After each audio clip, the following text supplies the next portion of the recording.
Yesu ashimwe cyane bene data.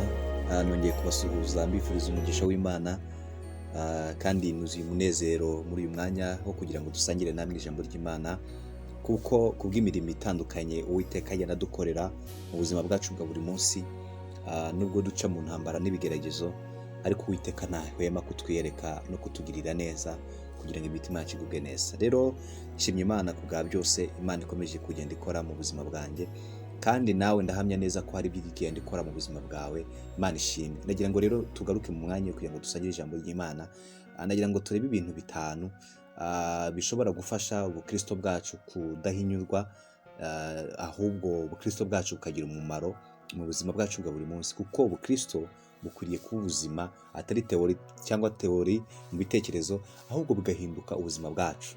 Nagira ngo rero dusenge nitumara gusenga tubone kuganira ijambo ry'Imana. Data, mu izina rya Yesu, tunejejwe nuko utwemereye ukaduha uyu mwanya, n'ibyiza n'imirimo n'ibitangaza byo ukora mu buzima bwacu nubishimirwe. Tugize umugisha rero kugira ngo tuganire na bene data ijambo ryawe, rikarigira umumaro mu mitima abantu babyumve, kugira ngo njyewe urivuga n'ababasha kunyumva tubashe kwikizanya, kandi ariryo ridukirishije. Mwamba urakoze kutugirira neza, mu izina rya Yesu twize kubikora, amen. Nagira ngo dusome ijambo ry'Imana ryanditse mu rwandiko rwa mbere Pawulo yandikiye Timoteyo, igice cya 4, dusoma n'umurongo waho wa 12. Haranditswe ngo ntihakagire uhinyura ubusore bwawe, ahubwo ube icyitegererezo cy'abizera ku byo uvuga, icyo ni icya mbere. Icya kabiri, ku ngeso zawe. Icya gatatu, no ku rukundo. Icya kane, no ku kwizera. Ikindi, no ku mutima uboneye. Ni ibintu bitanu. Yaravuze ngo kugeza aho nzazira ngo ujye ugira umwete wo gusoma no guhugura no kwigisha. Imana ishimwe. Haleluya.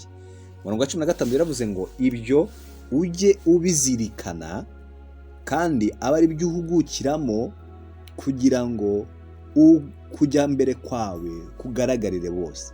Wirinde ku bwawe no ku nyigisho wigisha, uzikomeze, kuko nugira utyo uzikizanya n'abakumva. Amen. Intego ni ukwikizanya n'abanyumva, intego ni ukwikizanya n'abatwumva nabo tubana, intego ni ugukomeza kujya mu bwami bw'Imana no guharanira kunesha. Iyo usomye mu rwandiko Pawulo yandikiye itorero ry'Abefeso, igice cya 4, umurongo wa 29, haravuze ngo ijambo ryose riteye isoni ntirigaturuke mu kanwa kanyu, ahubwo uko mubonye uburyo mujye muvuga iryiza ryose ryo gukomeza abandi, kugira ngo riheshe abaryumvisha umugisha. Amen. Iyo ukoresheje Bibiliya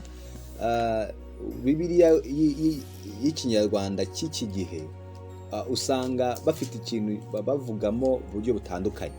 Aha muri bice 4 aho bavuga kugeza ku murongo wa 20, baravuga ngo ntimukagire ijambo ribi na rimwe muvuga, ahubwo mujye muvuga ijambo ryose ryubaka ubugingo bw'abandi nk'uko babikeneye, kugira ngo rigirire akamaro abaryumva. Bene data, mu bukristo bwacu, mu mirimo yacu ya buri munsi, amagambo dukwiriye kuvuga, navugaga ko ari ibintu bitanu, kuko iyo butegereje usanga muri iyi minsi ubukristo bugenda buhinyurwa mu bundi buryo butandukanye, bitewe n'ingeso zitandukanye abantu uko bitwara. Ariko nagira ngo mvuge iki kintu. Bibiliya itubwiye ikintu gikomeye. Iravuze ngo hari ibintu bitanu. Icya mbere ni ukwirinda mu byo uvuga, mu mivugire. Kwirinda mu mivugire ni ikintu gikomeye. Bibiliya iratubwira ngo ube icyitegererezo. Bishatse kuvuga ngo ahangaha Timoteyo nubwo yari akiri mutoya, nubwo yari umwana, ariko Pawulo yamuhuguye ko hadakwiye kugira umuntu umusuzugura ngo nuko akiri muto. Ahubwo nubwo ari muto, yamubwiye ko akwiye kubera urugero rwiza abemera Kristo bose, akababera urugero mu mivugire no mu myifatire no mu rukundo no mu kwemera Kristo no mu kugira umutima uboneye. Imana idufashe cyane.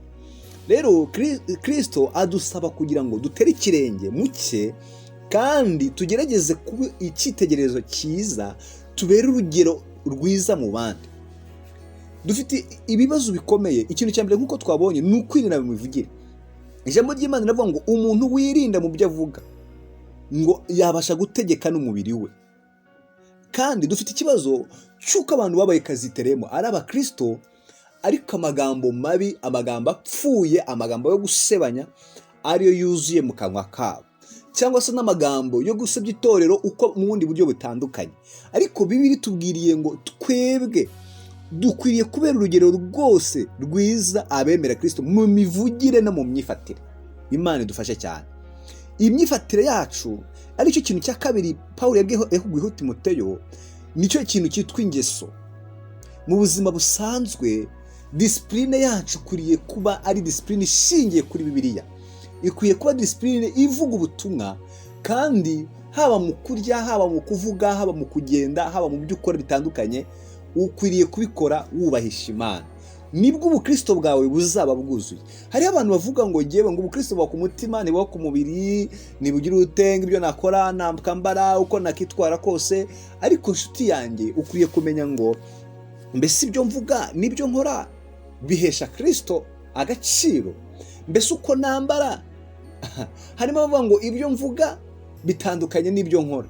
Mujye mureba ibyo mvuga, no, ntabwo ari ibyo, ahubwo ukwiye kurangwa ukuba icyitegererezo cyiza mu mivugire no mu myifatire, kuko nibwo uzaba ushyitse, kandi nibwo utazahinyurwa mu mirimo yawe no mu Kristo bwawe. Imana idufashe cyane. Icya gatatu yaravuze ngo ukwiriye kwirinda kuba icyitegererezo cyangwa no ku rukundo, mu rukundo rwawe. Tugira abakristo benshi cyangwa abantu benshi bakunda ariko bavuga ku rurimi ariko badashyira urukundo ntirivugwa, ahubwo urukundo ruratangwa. Ni ukuvuga ngo birakwiriye ko niba Bibiliya ivuga ngo Yesu yigeze abwira abigishwa be ngo nimukundana nibwo bazamenya ko muri abigisha banjye b'ukuri. Ariko hari igihe uvuga ngo umuntu tunasengana mubana gute, ariko yagira n'ikibazo ntube wanamusura, niwe wanamuhamagara kandi ukamubwira ko umukunda, utunze nimero ye umwaka wose, ntabwo byari byo. Kandi yamana afite ikibazo cyangwa yagize n'ibirori wagakwiye kwifatanya nawe. Ariko yaramubwiye ngo ukwiriye mu myivugire n'imyifatire no mu rukundo, no ku rukundo rwawe rukwiye kuba icyitegererezo. Niba umuntu uca ku muntu ufite icyo umufasha, ntukarindire ko ugikora ari uko. Niba ubona hari icyo umuntu akwiriye kumufasha kandi ufite ubushobozi, ujye ugikora, uzaba umugurije kandi uzaba usoje itegeko ry'Imana. Kuko akenshi hari igihe tugirwa neza n'abantu tukabyibagirwa, ariko abantu batugiriye neza dukwiye gushimira Imana iba yabakoresheje, ariko nabo tukabashimira kuko Imana iba yabakoresheje. Icya kane yaravuze ngo ukwiye kuba icyitegererezo mu kwizera Kristo cyangwa mu kwemera Kristo.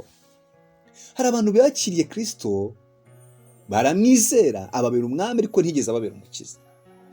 Ukwiriye ko ubuzima bwawe ubwegurira Kristo, imibereho yawe. Ntabwo ukwiye kuba umukristo mu bitekerezo, ahubwo ukwiye kuba umukristo mu buzima bukakuranga, ukaba icyitegererezo cyiza. Imana idufashe cyane. Icya nyuma yaravuze ngo no kugira umutima uboneye. Se mwene data, ugira umutima uboneye mu byo uvuga? Ese niyo ukiraniwe ugira ko kwizuza n'Imana kugira ngo umutima wawe wongerewe muzima? Bibiliya iravuga ngo ijuru n'intebe yanjye si n'intebe y'ibirenge byanjye, muzanyubakira inzu ki, hano nzaruhukira zaba ari hantu ki? Ibyo byose uko kukwanjye ariko kwabiremye ngo uwo nitaho n'umukene ufite umutima umenetse agahindishwa imishyitsi n'ijambo ryanjye. Mwene data, ukwiriye kugira iki? Umutima uboneye, uca bugufi, wumva ijambo ry'Imana ugashaka guhindurwa naryo. Tugira abantu muri iyi minsi babaye abanyabwenge, baza mu rusengero, baza mu nzu y'Imana, ariko batagamije guhindurwa n'ijambo ry'Imana, ahubwo bagamije kumva iby'ubwenge no kugenzura ngo uriya mwigisha yigishije ateye igira ute. Ukwiriye kuza mu nzu y'Imana ufite papasi, ufite intego yo guhindurwa naryo, kugira ngo ubuzima bwawe bubere abandi icyitegererezo cyiza, bahinduke. Kuko ijambo ryatubwiye ngo iki? Ryatubwiye ngo ijambo ryose riteye isoni ntirigaturuke mu kanwa kanyu. Ariko se reba ukuntu abantu muri iyi minsi batagira gutinya, bavuga ibyo bavuga, ariko bavuga ngo ahubwo uko mubonye uburyo mujye muvuga ijambo ryiza ryose ryo gukomeza abandi no kugira ngo riheshe umugisha abaryumva. Imana igumugisha. Uyu munsi ibi ni ibintu 5 byatuma ubukristo bwawe budahinduka.